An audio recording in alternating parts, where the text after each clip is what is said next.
ನಮಸ್ಕಾರ. ನೀವು ನೋಡ್ತಾ ಇದ್ದೀರಾ ನ್ಯೂಸ್ 18 ಡಿಜಿಟಲ್ ಕಾಂಟೆಂಟ್. ನಾನು ನವಿತಾ ಜೈನ್. ಅವರೆಲ್ಲ ತಮ್ಮದಲ್ಲದ ತಪ್ಪಿಗೆ ಉಸಿರು ಚೆಲ್ಲಿದ್ರು.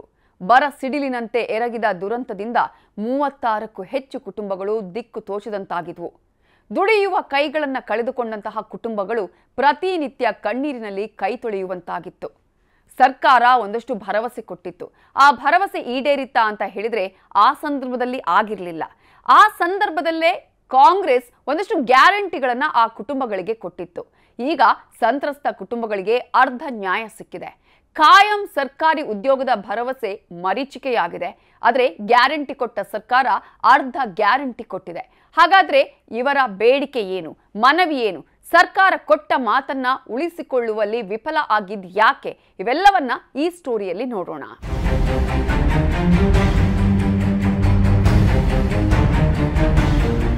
ಹೌದು, ಕೊರೋನಾ ಎರಡನೇ ಅಲೆ ವೇಳೆ ಚಾಮರಾಜನಗರ ಜಿಲ್ಲಾಸ್ಪತ್ರೆಯಲ್ಲಿ ಕರಾಳ ಘಟನೆಯೊಂದು ನಡೆದು ಹೋಗಿತ್ತು. ಆಕ್ಸಿಜನ್ ಕೊರತೆಯಿಂದ ದುರಂತದಲ್ಲಿ ಕೊರೋನಾ ರೋಗಿಗಳು ಸೇರಿದಂತೆ ಒಂದೇ ರಾತ್ರಿ 36ಕ್ಕೂ ಹೆಚ್ಚು ಮಂದಿ ಉಸಿರು ಚೆಲ್ಲಿದ್ರು. ಈ ಪೈಕಿ 24 ಕುಟುಂಬಗಳಿಗೆ ಅಲ್ಪ ಸ್ವಲ್ಪ ಪರಿಹಾರ ಸಿಕ್ಕಿದೆ. ದುಡಿಯುವ ಕೈಗಳನ್ನು ಕಳೆದುಕೊಂಡ ಸಂತ್ರಸ್ತ ಕುಟುಂಬಗಳು ನಿತ್ಯ ಕಣ್ಣೀರಿನಲ್ಲಿ ಕೈ ತೊಳೆಯುವಂತಾಗಿದೆ. ಜೀವನ ಸಾಗಿಸಲು ದಿಕ್ಕು ತೋಚದೆ ಸಂತ್ರಸ್ತ ಕುಟುಂಬ ವರ್ಗದವರು ಕಂಗಾಲಾಗಿದ್ರು. ಈ ನಡುವೆ 36 ಕುಟುಂಬಗಳಿಗೆ ತಲಾ 1 ಲಕ್ಷ ಪರಿಹಾರ ಕೊಟ್ಟಿದ್ದ ಕಾಂಗ್ರೆಸ್ ತಾನು ಅಧಿಕಾರಕ್ಕೆ ಬಂದರೆ ಸಂತ್ರಸ್ತ ಕುಟುಂಬ ವರ್ಗದವರಿಗೆ ಸರ್ಕಾರ ಉದ್ಯೋಗ ನೀಡುವುದಾಗಿ ಭರವಸೆ ನೀಡಿತ್ತು. ಕೆಪಿಸಿಸಿ ಅಧ್ಯಕ್ಷ ಡಿಕೆ ಶಿವಕುಮಾರ್ ಹಾಗೆಯೇ ಸಿದ್ದರಾಮಯ್ಯ ಪ್ರಜಾಧ್ವನಿ ಯಾತ್ರೆಯಲ್ಲಿ ಪಂಚ ಗ್ಯಾರಂಟಿಗಳ ಜೊತೆಗೆ ಸಂತ್ರಸ್ತ ಕುಟುಂಬಗಳಿಗೆ ಸರ್ಕಾರಿ ಉದ್ಯೋಗದ ಗ್ಯಾರಂಟಿಯನ್ನು ಕೊಟ್ಟಿದ್ರು. ಭಾರತ ಜೋಡೋ ಯಾತ್ರೆ ವೇಳೆ ರಾಹುಲ್ ಗಾಂಧಿಯವರು ಸಂತ್ರಸ್ತರ ಜೊತೆ ಸಂವಾದ ನಡೆಸಿ ಸರ್ಕಾರಿ ಉದ್ಯೋಗದ ಭರವಸೆ ಕೊಟ್ಟಿದ್ರು. ಆದರೆ ಈಗ ಉದ್ಯೋಗ ಸಿಕ್ಕಿದೆ. ಆದರೆ ಕಾಯಂ ಸರ್ಕಾರಿ ಉದ್ಯೋಗದ ಬದಲು ಗುತ್ತಿಗೆ ಆಧಾರದಲ್ಲಿ ಕೆಲಸ ನೀಡಲಾಗಿದೆ. ಇದುವೇ ಸಂತ್ರಸ್ತರ ಕುಟುಂಬಕ್ಕೆ ಬರಸಿಡಿಲು ಬಡಿದಂತಾಗಿದೆ. ಸರ್, ಇವಾಗ ಅದೇ ಸರ್ಕಾರ ಗೌರ್ಮೆಂಟ್ ಜಾಬೇ ಕೊಡಿಸ್ತೀನಿ ಅಂತ ಭರವಸೆ ಕೊಟ್ಟಿದ್ರು ನಮಗೆ. ಇವಾಗ ನಮಗೆ ತುಂಬ ಕಷ್ಟ ಇರೋದ್ರಿಂದ ಹೊರಗುತ್ತಿಗೆ ಕೆಲಸ ಮಾಡಿ ಅಂತ ಅಂದ್ಬಿಟ್ಟು ಆದೇಶ ಕೊಟ್ಟಿದ್ದಾರೆ. ಇವಾಗ ನಮಗೆ ತುಂಬ ಕಷ್ಟ ಇದೆ ಸರ್ ಜೀವನ ಮಾಡೋದು. ಅದಕ್ಕೋಸ್ಕರ ನಾವು ಇವಾಗ ಹೋಗ್ಬೇಕಾದ ಅನಿವಾರ್ಯ ಇದೆ. ಮಕ್ಕಳು ಸಾಕೋಕ್ಕೋಸ್ಕರ ನಾವು ಹೊರಗುತ್ತಿಗೆ ಕೆಲಸಕ್ಕೂ ಹೋಗೋಕ್ಕೆ ಒಪ್ಕೊಂಡಿದ್ದೀವಿ ಸರ್.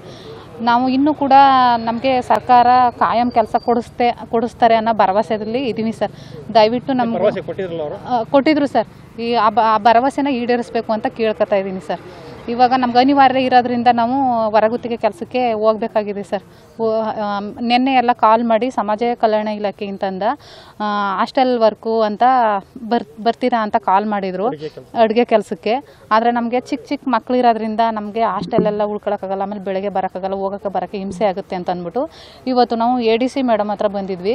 ಅವರು ನಮ್ಮ ಕಷ್ಟಗಳನ್ನ ಕೇಳ್ಬಿಟ್ಟು ನಮ್ಮ ಕಷ್ಟಕ್ಕೆ ಅವರು ಸ್ಪಂದಿಸಿದ್ರು ಸರ್. ಆಯಿತು, ಈ ಥರ ಚಿಕ್ಕ ಮಕ್ಳು ಇರೋದ್ರಿಂದ ಸರಿ ನಾನು ವ್ಯವಸ್ಥೆ ಮಾಡ್ತೀನಿ ಅಂತ ಹೇಳ್ಬಿಟ್ಟು DC ಆಫೀಸು, ತಾಲೂಕು ಆಫೀಸು, ನಗರಸಭೆ, DHO ಆಫೀಸು, ಇಂಥ ಆಫೀಸ್ ಎಲ್ಲ ಕಡೆನೂ ನಮಗೆ ಎಲ್ಲೆಲ್ಲ ಅನುಕೂಲ ಇರುತ್ತೆ, ನಮ್ಗೆ ಯಾವ್ಯಾವ ಊರ ಹತ್ರ ಇರುತ್ತೆ ಆ ಕಡೆನೇ ನಮಗೆ ಕೆಲಸಗಳನ್ನ ನಾಳೆಯಿಂದ ಜಾಬಿಗೆ ಬನ್ನಿ ಅಂತ ಹೇಳಿದ್ದಾರೆ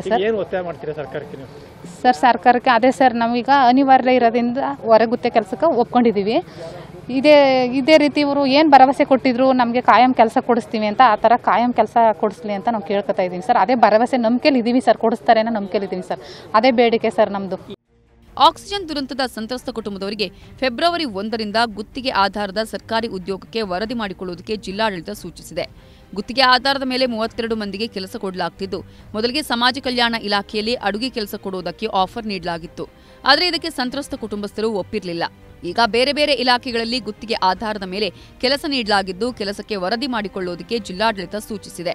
ಇದಕ್ಕೆ ಪ್ರತಿಕ್ರಿಯಿಸಿರುವ ಸಂತ್ರಸ್ತರು, ನಮಗೆ ಗುತ್ತಿಗೆ ಆಧಾರದ ಕೆಲಸ ಸ್ವಲ್ಪ ಸಮಾಧಾನ ತಂದಿದೆ ಅಷ್ಟೇ, ಆದರೆ ಜೀವನ ನಡೆಸೋದೇ ದುಸ್ತರವಾಗಿದೆ.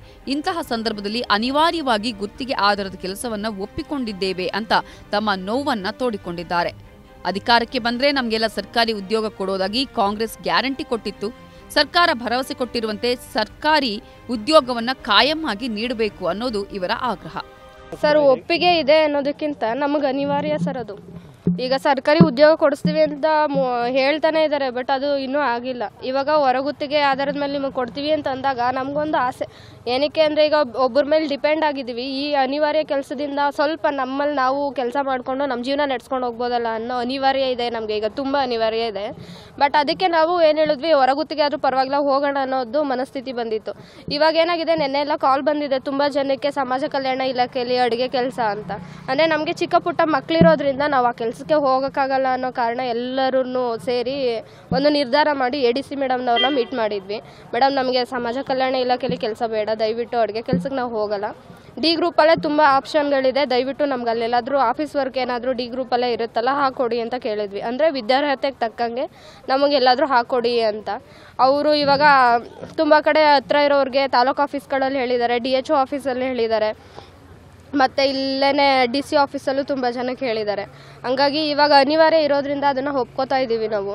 ಆಮೇಲೆ ಮತ್ತೆ ಈಗ ಸರ್ಕಾರ ಕೊಡಿಸ್ತೀವಿ ಅನ್ನೋ ಭರವಸೆ ಕೊಟ್ಟಿದ್ದಾರೆ, ಅದನ್ನು ಕಾಯ್ತಾ ಇದ್ದೀವಿ. ಅಂದರೆ ಇವಾಗ ನಾವು ಅಲ್ಲಿ ತೊಗೊಂಡ್ವಿ, ಈಗ ಹೆಂಗೆ ನಾವೊಂದು ಸೇರಿಸ್ಕೊಂಡು 3 ತಿಂಗಳಲ್ಲಿ ತೆಗ್ದಾಕ್ಬೋದು ಆ ಥರ ಏನಾದರೂ ಇದೆಯಾ ಅಂತ. ಇಲ್ಲ ಮೇಡಮ್, ಇಲ್ಲಿ DCಗಳು ತುಂಬ ಚೇಂಜ್ ಆಗಿರ್ಬೋದು, ಹಂಗೇನೆ ಕೆಲಸದವ್ರು ಯಾರೂ ಚೇಂಜ್ ಆಗಲ್ಲ, ನೀವು ಧೈರ್ಯದಿಂದ ಮಾಡ್ಬೋದು. ಬಟ್ ಅದು ನಾವು ಇವಾಗ ಗೌರ್ಮೆಂಟಿಗೆ ಏನು ಹೇಳ್ತಿದ್ದೀವಿ ಅಂದರೆ, ಅನಿವಾರ್ಯ ನೀವು ಹೆಂಗೆ ಹೊರಗುತ್ತಿಗೆಯಲ್ಲಿ ಅನಿವಾರ್ಯ ಅವ್ರಿಗೆ ಎಲ್ಲ ಕಡೆ ಜನತಾ ದರ್ಶನಕ್ಕೆ ಬರ್ತಿದ್ದಾರೆ, ಇವ್ರಿಗೆ ಅನಿವಾರ್ಯ ಇದೆ ಅಂತ ಹೊರಗುತ್ತಿಗೆ ಕೊಡೋಕೆ ಒಪ್ಕೊಂಡಿದ್ದೀರೋ, ಅದೇ ರೀತಿ ನಮಗೆ ತುಂಬ ಅನಿವಾರ್ಯ ಇರೋದ್ರಿಂದ ಹೊರಗುತ್ತಿಗೆಗೆ ಒಪ್ಕೊಂಡಿದ್ದೀವಿ. ಆದಷ್ಟು ಬೇಗ ನಮ್ಮ ಬೇಡಿಕೆ ಇವತ್ತಿನವರೆಗೂ ನಾಳೆ ಯಾವತ್ತೇ ಕೇಳಿದ್ರು ನಮಗೆ ಗೌರ್ಮೆಂಟ್ ಕೆಲಸ ಕೊಡಿಸ್ಲೇಬೇಕು, ನೀವು ಕೊಡಿಸ್ತೀವಿ ಅನ್ನೋ ಭರವಸೆ ಕೊಟ್ಟಿರೋದ್ರಿಂದ ದಯವಿಟ್ಟು ಕೊಡಿಸಿ ಅಂತ ಕೇಳ್ಕೊತೀವಿ ನಾವು. ಒಟ್ಟಾರೆ ದಿನನಿತ್ಯದ ಬದುಕು ಸಾಗಿಸೋದಕ್ಕೆ ಪರದಾಡ್ತಾ ಇದ್ದ ಕುಟುಂಬಗಳಿಗೆ ಅರ್ಧ ನ್ಯಾಯ ಸಿಕ್ಕಿದೆ. ಇನ್ನೊಂದೆಡೆ ಘಟನೆ ಕುರಿತಂತೆ ನ್ಯಾಯಮೂರ್ತಿ BA ಪಾಟೀಲ್ ನೇತೃತ್ವದಲ್ಲಿ ನ್ಯಾಯಾಂಗ ತನಿಖೆ ನಡೆದು ಸರ್ಕಾರಕ್ಕೆ ವರದಿ ಸಲ್ಲಿಕೆಯಾದರೂ ವರದಿಯನ್ನ ಸರ್ಕಾರ ಬಹಿರಂಗಪಡಿಸಿಲ್ಲ. ತಪ್ಪಿತಸ್ಥರ ವಿರುದ್ಧ ಯಾವುದೇ ಕ್ರಮವೂ ಆಗಿಲ್ಲ. ಸರ್ಕಾರ ಇತ್ತ ಕಡೆ ಗಮನ ವಹಿಸಬೇಕಾಗಿದೆ. ಗ್ಯಾರಂಟಿ ಯೋಜನೆಗಳ ರೀತಿಯಲ್ಲೇ ಈ ಗ್ಯಾರಂಟಿಯನ್ನು ಸರ್ಕಾರ ನಿಭಾಯಿಸಬೇಕಿದೆ. SM ನಂದೀಶ್, ಚಾಮರಾಜನಗರ.